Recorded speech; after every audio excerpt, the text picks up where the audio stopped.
नमस्कार विद्यार्थी मित्रांनो, स्वागत आहे आपलं पुन्हा एकदा एमपीसी लायब्ररी या आपल्या युट्यूब चॅनलमध्ये. विद्यार्थी मित्रांनो, आज आहे 16 मे 2026. सुरू करूयात आजच्या चालू घडामोडी. आज आपण पाहणार आहोत राष्ट्रीय पंचायत पुरस्कार 2025 हे नुकतेच जाहीर झालेले आहेत. या संदर्भात माहिती. केरळचे नवीन मुख्यमंत्रीपदी काँग्रेसचे नेते व्ही.डी. सतीसन यांची नियुक्ती झालेली आहे. या संदर्भात माहिती. तसेच नुकताच 16 मे म्हणजेच आजचा दिवस हा राष्ट्रीय डेंग्यू दिवस म्हणून साजरा करण्यात आलेला आहे. या संदर्भात देखील आपण आज माहिती पाहणार आहोत. त्यामुळे या संपूर्ण महत्त्वपूर्ण चालू घडामोडी व्यवस्थितपणे समजून घेण्यासाठी व्हिडिओ शेवटपर्यंत अवश्य पहा. सर्वप्रथम कालचा एक प्रश्न. काल व्हिडिओच्या शेवटी मी तुम्हाला एक प्रश्न विचारलेला होता. सलग 5व्यांदा विधान परिषदेची शपथ घेणाऱ्या नेत्या कोण आहेत? तर याचं योग्य उत्तर आहे पर्याय क्रमांक 4, नीलम गोऱ्हे. आता आपण आजच्या दिनविशेषकडे वळूया.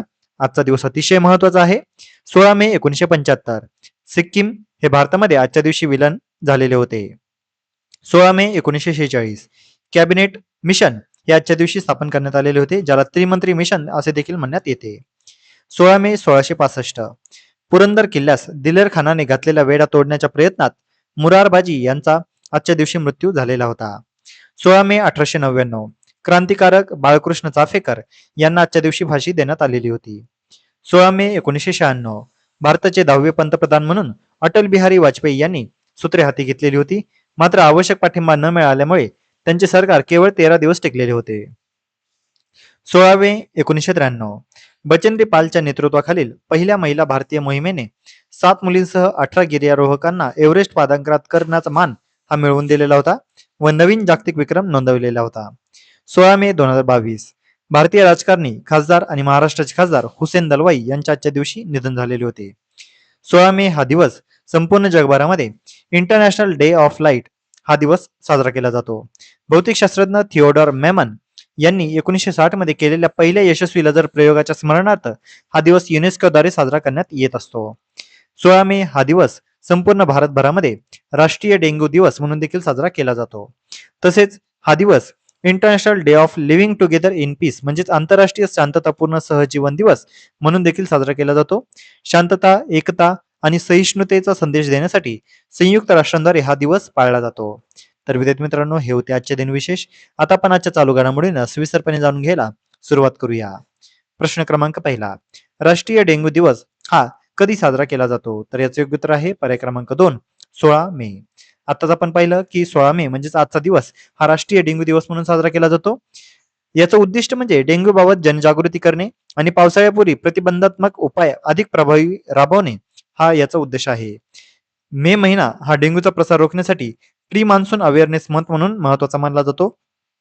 तर ministry of health and family welfare यांच्याकडून दरवर्षी जुलै महिना हा अँटी डेंग्यू मंथ म्हणून पाळला जातो, ज्यामध्ये देशभर जनजागृती व प्रतिबंध मोहिमा राबवल्या जातात. पुढचा प्रश्न. पीएम ई विद्या योजना प्रथमच कधी सुरू करण्यात आलेली होती? तर याचे योग्य उत्तर आहे पर्याय क्रमांक 4, 17 मे 2020.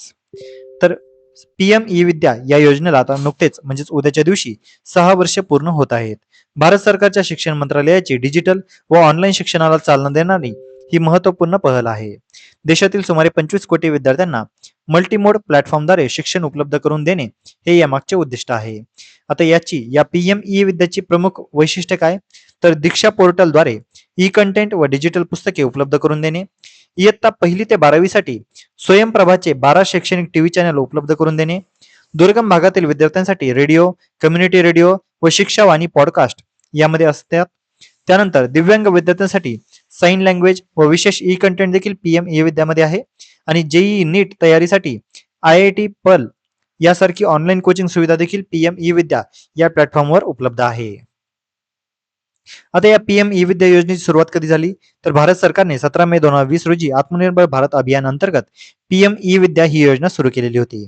याचा उद्देश होता वन नेशन वन डिजिटल प्लॅटफॉर्मद्वारे देशभरातील विद्यार्थ्यांना डिजिटल शिक्षण उपलब्ध करून देणे.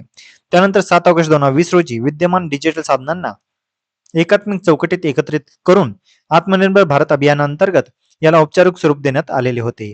त्यामुळे लक्षात घ्या, पीएम ई विद्या या योजनेला नुकतेच 6 वर्ष पूर्ण झालेले आहेत. याची सुरुवात 17 मे 2020 या दिवशी करण्यात आलेली होती.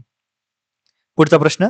राष्ट्रीय पंचायत पुरस्कार 2025 मध्ये सर्वाधिक पुरस्कार कोणत्या राज्याला मिळाले? तर याचे योग्य उत्तर आहे पर्याय क्रमांक 3, कर्नाटक. विद्यार्थी मित्रांनो, परीक्षेच्या अनुषंगाने अतिशय महत्वाची ही न्यूज आहे. राष्ट्रीय पंचायत पुरस्कार 2025 हे नुकतेच जाहीर झालेले आहेत. 42 पंचायतींचा यामध्ये सत्कार करण्यात आलेला आहे. सर्वाधिक पुरस्कार कर्नाटक या राज्याला मिळालेले आहेत, त्यांना 6 पुरस्कार मिळालेले आहेत.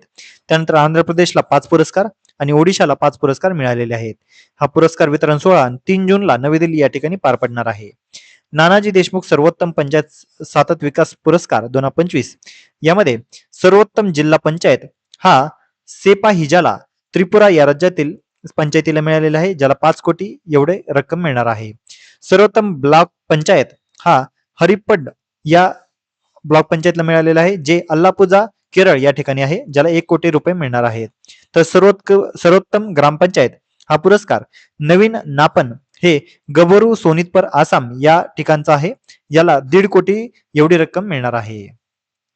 त्यानंतर महाराष्ट्रातील जे आपल्याला परीक्षेच्या अनुषंगाने अशा प्रश्न विचारण्यात येऊ शकतो, तर महाराष्ट्रातील 4 विजेते आहेत. भंडारा जिल्ह्यातील इटगाव हे गाव बालस्नेही पंचायत असून याला 1 कोटी रुपये मिळणार आहेत. खालपूर रायगड या ठिकाणी खरिवली हे गाव आहे, ज्याला पाणी पुरेशी पंचायत हा पुरस्कार मिळालेला आहे आणि याला देखील 1 कोटी रुपये मिळणार आहेत. त्यानंतर खालापूर रायगड या ठिकाणचं चांभारली ही पंचायत आहे, ज्याला सामाजिक दृष्ट्या न्याय आणि सामाजिक दृष्ट्या सुरक्षित पंचायत म्हणून पुरस्कार मिळालेला आहे. त्यानंतर चांदवड नाशिक या ठिकाणचे निंबाळी ही पंचायत आहे, ज्याला सुशासनासह पंचायत अशा पद्धतीचा पुरस्कार मिळालेला आहे. महाराष्ट्राला सर्व पुरस्कार हे नानाजी देशमुख सर्वोत्तम पंचायत सातत्यपूर्ण विकास पुरस्कार या अंतर्गत मिळालेले आहेत. त्यामुळे लक्षात घ्या, राष्ट्रीय पंचायत पुरस्कार यामध्ये महाराष्ट्राला 4 पुरस्कार मिळालेले आहेत. पुढचा प्रश्न, इंटरनॅशनल बिग कॅट अलायन्स म्हणजेच IBCA चा 26वा सदस्य देश कोणता ठरणार आहे? तर याचे योग्य उत्तर आहे पर्याय क्रमांक 3 Saudi Arabia. International big cat alliance यामध्ये सौदी अरेबिया हा 26वा सदस्य देश बनणार आहे. केंद्रीय पर्यावरण मंत्रालयाची ही माहिती आता समोर आलेली आहे. सध्या या आघाडीमध्ये खालील सदस्यांचा समावेश आहे. यामध्ये 25 स्वाक्षरी करणारे देश होते, 5 निरीक्षक राष्ट्रे होती. आता 26वा देश होणार आहे सौदी अरेबिया. IBCA काय आहे? तर इंटरनॅशनल बिग कॅट अलायन्स याची स्थापना 9 एप्रिल 2023 या दिवशी करण्यात आलेली होती. याचं मुख्यालय आहे नवी दिल्ली या ठिकाणी. याची पहिली महासभा 16 जून 2025 या दिवशी पार पडलेली आहे. याचे अध्यक्ष होते भूपेंद्र यादव. या अंतर्गत 7 प्रजातींचे संरक्षण करण्यात येते, ज्यामध्ये वाघ, सिंह, बिबट्या, हिमबिबट्या, चित्ता, जगवार आणि पिवमा या प्रजातींचं संरक्षण करण्यात येतं. प्रोजेक्ट टायगरच्या 50व्या वर्धापन दिनानिमित्त एप्रिल 2023 मध्ये पंतप्रधान मोदींनी हा उपक्रम सुरू केलेला आहे. त्यानंतर पुढचा प्रश्न, केरळचे नवीन मुख्यमंत्री कोण आहेत? तर याचे योग्य उत्तर आहे पर्याय क्रमांक 2 VD सतीसन. केरळच्या नवीन मुख्यमंत्रीपदी काँग्रेसचे नेते VD सतीसन यांची नियुक्ती करण्यात आलेली आहे. हे केरळचे 13वे मुख्यमंत्री असणार आहेत. यांचा शपथविधी हा 18 मे 2026 या दिवशी होणार आहे. त्यांचं पूर्ण नाव आहे वडासेरी दामोदरन सतीसन. त्यांचं BA LLB LLM असं शिक्षण पूर्ण झालेलं आहे. त्यांनी केरळ हायकोर्टात सुमारे 10 वर्ष वकीलची प्रॅक्टिस केलेली आहे. तसेच ते सामाजिक कार्यकर्ते देखील आहेत. त्यांनी 2001 पासून सलग 6 वेळा परावूर नॉर्थ परावूर या मतदारसंघातून ते निवडून आलेले आहेत. त्यांनी 2021 ते 2026 या कालावधीमध्ये विधानसभेमध्ये विरोधी पक्षनेते पद हे भूषवलेले आहे. केरळचे राज्यपाल आहेत राजेंद्र विश्वनाथ आर्लेकर, तर यामागचे केरळचे मुख्यमंत्री होते पिनराई विजयन. तर विद्यार्थी मित्रांनो, या होत्या आजच्या चालू घडामोडी. आजच्या महत्वपूर्ण चालू घडामोडी आधारित मी आता एक प्रश्न विचारणार आहे, ज्याचं उत्तर तुम्ही सर्वांनी आता कमेंटमध्ये द्यायचं आहे. प्रश्न आहे, महाराष्ट्रातील बालस्नेही पंचायत पुरस्कार कोणत्या गावाला मिळालेला आहे? तर यासाठीचे पर्याय आहेत खरिवली, निंबाळे, इटगाव की चांभारली. तर विद्यार्थी मित्रांनो, अतिशय सोपा हा प्रश्न आहे. तुम्ही सर्वांनी या प्रश्नाचे योग्य उत्तर कमेंटमध्ये द्यायचं आहे. जे कोणीही विद्यार्थी या प्रश्नाचे योग्य उत्तर कमेंटमध्ये देतील त्याच्या कमेंटला नक्कीच लाईक देखील देण्यात येईल. विद्यार्थी मित्रांनो, या होत्या चालू घडामोडी. तर अशाच अधिकाधिक इन्फॉर्मेटिव्ह कंटेंटसाठी आपल्या MPC लायब्ररी या YouTube चॅनलला सबस्क्राईब आणि शेअर करायला अजिबात विसरू नका. धन्यवाद.